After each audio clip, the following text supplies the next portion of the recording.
네, 안녕하세요. 네. 네, 지난주는 또 설교자의 직강으로 또 가이드 영상을 준비했습니다. 네, 오늘은 다시 제가 또 돌아왔습니다. 네, 교구 디렉터 전성국 목사입니다. 자, 오늘은 5월 22일입니다. 문대현 목사님의 주일 설교였죠. 본문은 에베소서 5장 28절에서 33절이었습니다.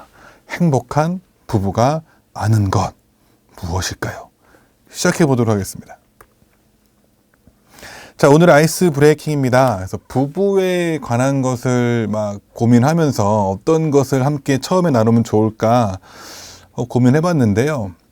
그 부부로서 가장 어떤 행복한, 다시는 그 감정을 느낄 수 없는 게 뭐가 있을까 하고 봤더니 신혼여행이 아닐까 싶어요. 그러니까 아이들도 없고 딱 결혼해서 둘만의 아주 행복한 시간인 거잖아요. 그쵸? 이 신혼여행이.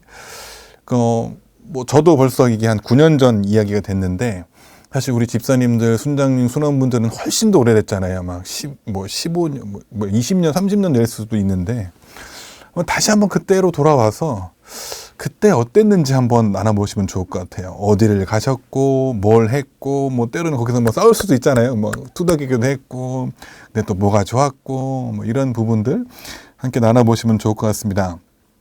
저는, 푸켓으로 갔다 왔어요. 아내와 함께 푸켓으로 다녀왔는데, 되게 재밌었던 것 같습니다. 근데 제가 원래는, 전 여행 계획을 제가 다 짜는 스타일이거든요. 다 짜서, 어떤 뭐 여행사와 함께 움직이는 걸 안 좋아해요. 그런 단체로 움직이는 걸. 저 혼자 다 짜가지고 막 이렇게 움직이는 걸 좋아하는데 좀 사건이 좀 있었습니다. 그래서 그래가지고 그걸 급하게 갑자기 원래 계획했던 곳을 갑자기 취소를 하게 됐고 갑자기 여길 가야 될 상황이 됐어요. 푸켓으로.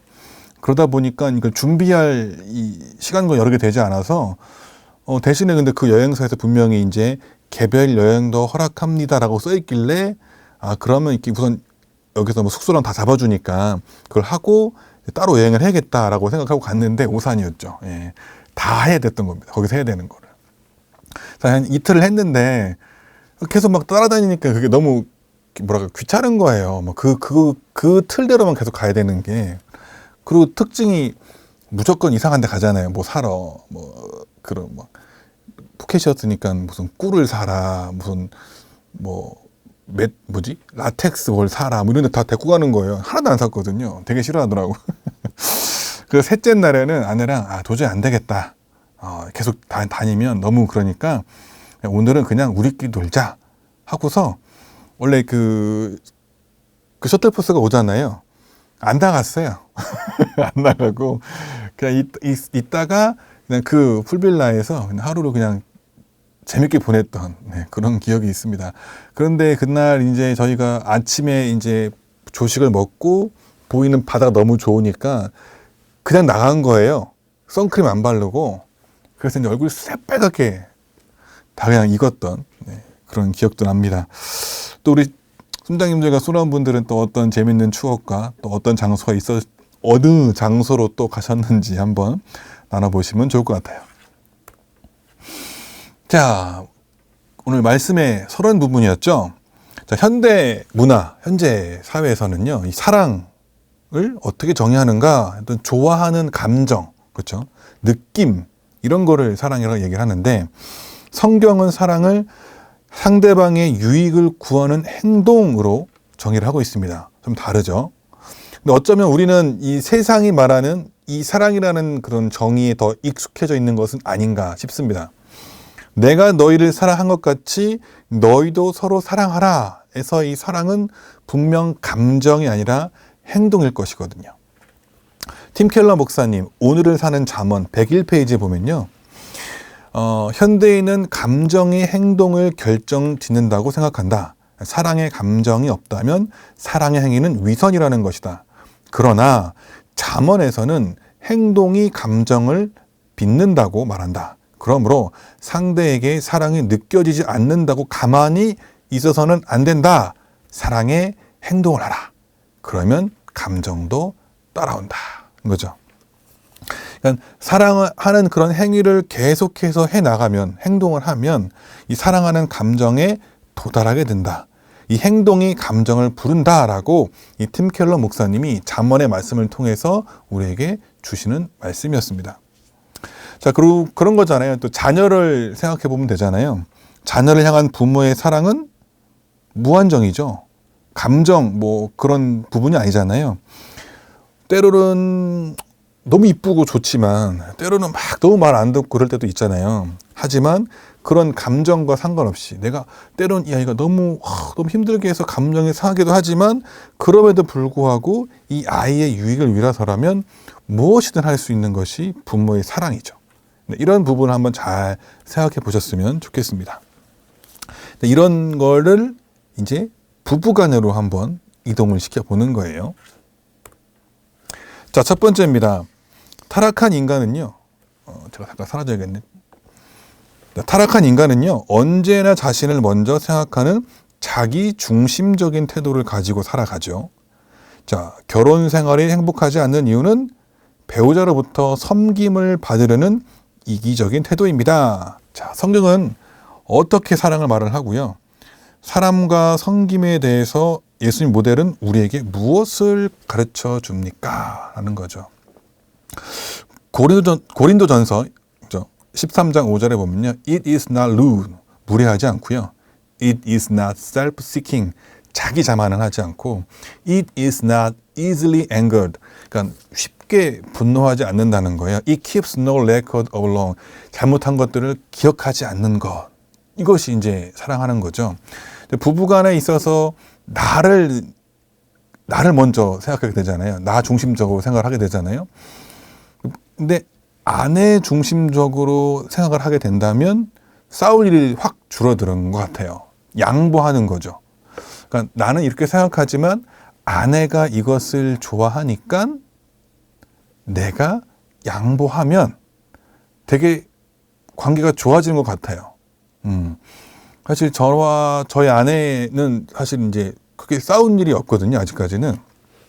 그걸 왜 그랬나 하고 이제 말씀을 통해서 한번 쭉 생각을 해봤는데, 그러니까 저도 그렇고 저희 아내도 그렇고, 그러니까 좀 양보. 그러니까 이렇게 상대방이 이걸 더 좋아하니까 내가 이걸 더 좋아함에도 불구하고 하지 않는 거죠. 물어보고. 그런 게 좀 되게 중요한 부분이지 않는가 싶어요. 그렇죠. 네. 예수님도 그런 모습을 보여주셨습니다. For even the Son of Man, 하나님의 아들, came not to be served. 섬김을 받기 위해 오신 게 아니고, but to serve others. 다른 사람에게 섬기러 오셨다는 거예요. And to give his life. 그의 life, 생명을 주신 거죠. As a ransom for many. 대속물로 주신 겁니다. 그러니까 예수님께서도 오신 것이 자기의 유익을 구하는 것이 아니라 또 자기가 섬김을 받기 위해 오신 것이 아니라 섬김을 주러 오셨는데 심지어 자기의 목숨을 내어주는 것, 대속물로.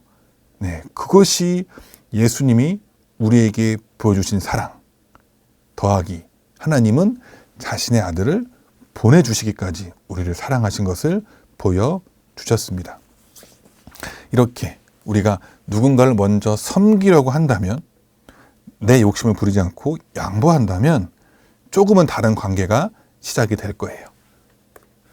자, 두 번째입니다. 남편과 아내는 결혼을 통해서 한 몸이 됩니다. 1 더하기 1이 2가 아니라 1이 되는 거죠. 원 프레쉬가 되는 거예요. 자, 한 몸은요, 서로 원망하지 않고 용서를 해주죠. 그렇죠. 우리 몸이 어디가 뭐 잘못했다고 해서 여기를 막 원망하지 않잖아요. 한 몸은 서로 봉사하고 서로 섬겨줍니다. 영광도 함께 받고 고통도 함께 받는 거예요. 배우자와 내가 한 몸이라는 것을 언제 느낍니까? 라는 거예요. The best explanation of marriage 해서 우리가 알고 있는 창세기 2장 24절의 말씀입니다. This is why a man, maturity죠. 성숙한 이제 한 명의 남자가 성숙한 사람이 된 거예요. maturity, leaves, transition, 넘어가는 거죠. 이제 더 이상 그곳에 있지 않는 거예요. His fathers and mothers, 그러니까 모델 of a complete family, 완벽했던 가족의 모델을 갖고 있는 거죠. Father and mothers 통해서요. 자신의 부모님을 통해서. And become attached, 붙는 거죠. 그렇죠? New family, 새롭게 붙는 거예요. To his wife, 그의 아내와. Complement, 그렇죠? 대체물인 거죠. 원래의 거가 아니라 다른 걸로 간 겁니다. And they become a process of learning friendship and trust. become 이걸 통해서요. 뭔가 배우고 또 프렌십을 알게 되고 또 진리와 트러스트 함께하는 그 진실과 이런 것들을 알게 되는 과정을 가는 거예요. 그래서 one fresh, deep intimacy. 아주 깊은 관계가 되는 거예요. Between two people, 두 아내와 남편이요. 이것이 이제 결혼이라는 겁니다. 그러니까 한 몸이라는 그 한글 단어보다 이 one fresh라는 그 영어 단어가 주는 그 뉘앙스가 훨씬 강력한 것 같아요. 굉장히 깊은 관계거든요. 그래서 이 부부간에 이제 한 몸이라는 걸 느낄 수 있는 건 사실은 그 가정 안에서 이루어지는 모든 일들을 통해서 함께 영광을 받고 함께 기쁨을 누리고 또 함께 슬픔을 경험할 때잖아요. 또 그런 것 같아요. 예를 들어 부부간의 관계에 있어서 이제 자기 사랑했던 부모님이 이제 돌아가셨을 때 그 슬픔을 또 함께 같이 해주는 것, 또 어떤 함께 했던 것들을 뭔가 잘 이뤄냈을 때 함께하는 그 기쁨. 저 같은 경우는 이제 사실 저는 졸업에 대해서는 그렇게 큰 의미를 두지 않았었거든요. 뭐 초등학교, 중학교, 고등학교, 대학교 뭐 하면서 한 번도 뭐 저 졸업했다, 뭐 너무 좋고 막 그런 적이 한 번도 없어서요. 심지어 이제 별로 졸업식 가고 싶지 않아 했던 사람 중에 한 명인데, 졸업은 사실은 이제 부모님께 드리는 선물이잖아요. 네, 이렇게 잘 해주셔서 감사합니다 하기 때문에 항상 부모님을 이제 모시고 이제 함께 사진을 찍고 막 했단 말이에요.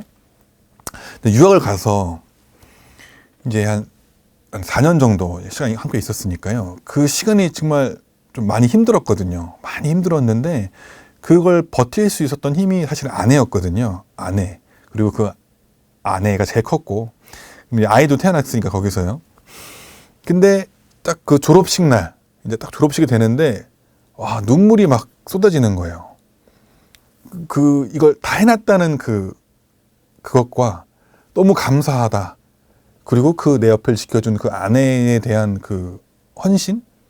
또 자신은 자기가 이제 뭘 하고자 했던 게 아니잖아요. 저와 따라와서 했던 건데도 불구하고 잘 견뎌주고, 함께 힘을 줬고, 그래서 이 과정이 이 아내와 내가 함께 했다는 것이 되게 크게 와닿아서 그때 그 감정을 통해서 저는 이게 부부가 함께 한다는 거구나, 이거 한 몸이구나 라는 것을 느꼈던 것 같아요.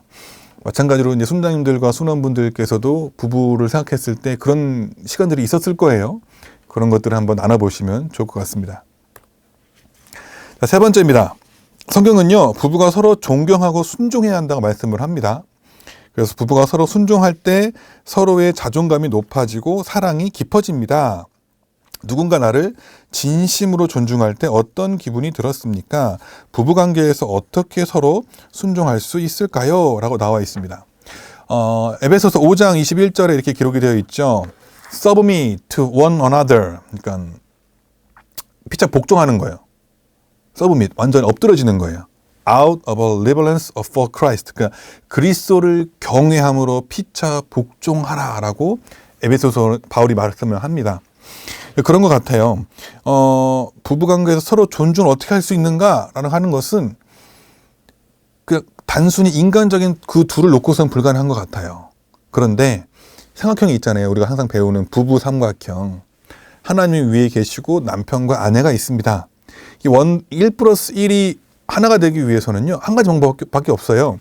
남편이 하나님과 접속이 되고요, 아내가 하나님과 접속이 돼서 붙어버리면 그때 하나가 돼요. 그러면 서로 피차 복종할 수 있는 것 같아요. 나라는 자아가 올라오지 않고 내가 예수 그리스도와 접속이 돼서 예수님께서 주시는 그 영원한 마르지 않는 그 영생수를 마시면서 내가 성령의 열매를 나타내고 있다면 내가 교만하지 않을 것이고요, 순간 화내지 않을 것이고요, 이해해주고 겸손하게 해줄 수 있을 거예요. 그게 양쪽에 있는 남편과 아내가 서로 하나님과 접속이 될 때만 가능한 겁니다. 그래서 우리가 말씀을 읽고 찬양을 하고 기도를 하고 예배를 하고 이런 과정들 속에서 늘 하나님과 접속되기 위해서 노력을 해야 되는 것 같아요. 그러할 때에 우리는 굉장히 편안하게 세상이 말하는 공동체와는 다른, 약간 교회 공동체잖아요. 가정도요. 그걸 느낄 수가 있을 겁니다. 그렇게 되시길 축복합니다. 네 번째입니다. 결혼은요, 그냥 단순히 남편과 아내 될 신부와 신랑이 맺는 서로 상호 간의 어떤 그 약속이 아닌 거예요. 계약이 아니에요. 하나님을 증인으로 맺는 언약, 커버넌트라고 하죠. 아까 봤던 것 하나님, 남편, 아내, 커버넌트예요. 둘이 하는 계약이 아니고요. 결혼은 그래서 하나님과 맺은 언약입니다. 라고 되어 있습니다. 그래서 이 영구적인 약속은요, 헌신된 관계로 이어지고요. 이 헌신된 관계는 거절에 대한 두려움을 사라지게 합니다. 언약의 중요성과 가치를 현대를 어떻게 여기고 있습니까? 라고 한다면 좀 슬프죠. 사실 요즘에는 결혼에 대한 것도 너무 가치가 없다라고 해야 될까요? 그러니까 언론이 그렇게 만드는 것 같아요. 사실 얼마 전이죠. 벌써 몇 년 전인 것 같은데, 우리 결혼했어요라는 프로그램이 있었죠. 저는 그걸 보면서, 이 세상 사람들이 결혼을 얼마나 우습게 여기는가라고 생각을 했습니다. 완전 장난이잖아요. 결혼이. 장난처럼 보여지고, 나오고. 또 요즘에는 우리 이혼했어요. 그래갖고, 이혼한 사람들이 나와가지고, 막 결혼에 대해서 되게 비판적으로 얘기하고, 정작 잘 살고 있는 사람들은 나오지도 않습니다. 그런 사람 나오면 시청률이 안 나오거든요. 뭔가 되게 자극적인 것을 계속해서 보여주려고 하는 그 언론과 또 거기에 익숙해져 가고 그것이 전부인 것처럼 받아들여지는 이 세상 속에서 우리가 이 결혼을 얼마나 중요하게 생각해야 되는가를 우리 자녀에게 알려줄 필요가 있는 것 같아요. 우리가 먼저 부부로서 하나님의 자녀인 이 남편과 아내, 이 부부가 어떻게 살아내야 되는지를 보여주고 이것이 얼마나 행복한 것인지를 알려주면 우리 자녀들은 결혼을 할 거잖아요. 네. 그런 것이 필요한 것 같습니다. 말라기 2장 14절에도 이렇게 나옵니다. 너와 내가 어려서 맞이한 아내 사이에서 여호와께서 증인이 되신대요. The Lord is the witness. 증인이 되신대요. Between 누구냐? You and the wife.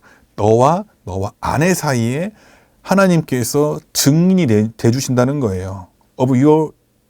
네가 어렸을 때, 젊었을 때 결혼했던 그거죠. She is your partner. 그녀는 너의 파트너다 이거예요. The wife of your marriage covenant. covenant. 그렇죠. 이 언약 속에서 맺어진 거예요.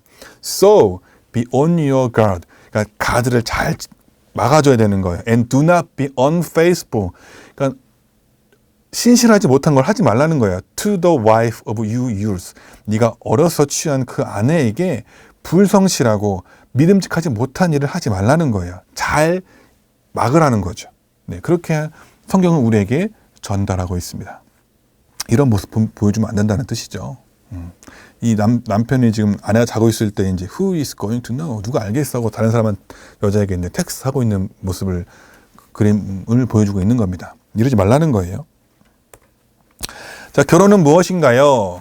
자, 결혼은요, 영적으로 친구된 두 사람이 서로 도와가면서 하나님이 설계하신 존재로 변해가는 길을 모색하는 것이다. 이게 이제 팀 켈러 목사님의 결혼을 말하다에 나왔던 내용입니다. 참 맞는 내용인 것 같아요. 그냥 어떤 감정적인 거에 뭐 사랑이 어떻게 변하니 뭐 이런 그런 수준을 말하지 않았으면 좋겠고요. 결혼은요, 영적인 친구잖아요. 나와 나의 아내가, 내가 하나님과 접속되고 아내가 하나님과 접속되어서 늘 그렇게 그 상태를 유지하면서 영적인 친구가 되어서 함께 도와가면서 하나님이 설계하신 그 가정 설계도에 맞게 나의 자녀들을 또 잘 길러내고 또 신앙을 전수하면서 그런 존재로 하나님이 설계하신 존재로 변해가는 것을 함께 나가는 것이 아닐까 싶습니다. 서로 부족한 것이 있잖아요. 부족한 것을 서로 채워줘 가면서 그렇게 하나님 원하시는 결혼 생활을 부부가 되시기를 주님의 이름으로 축복드립니다. 감사합니다. 다음 주에 뵙겠습니다.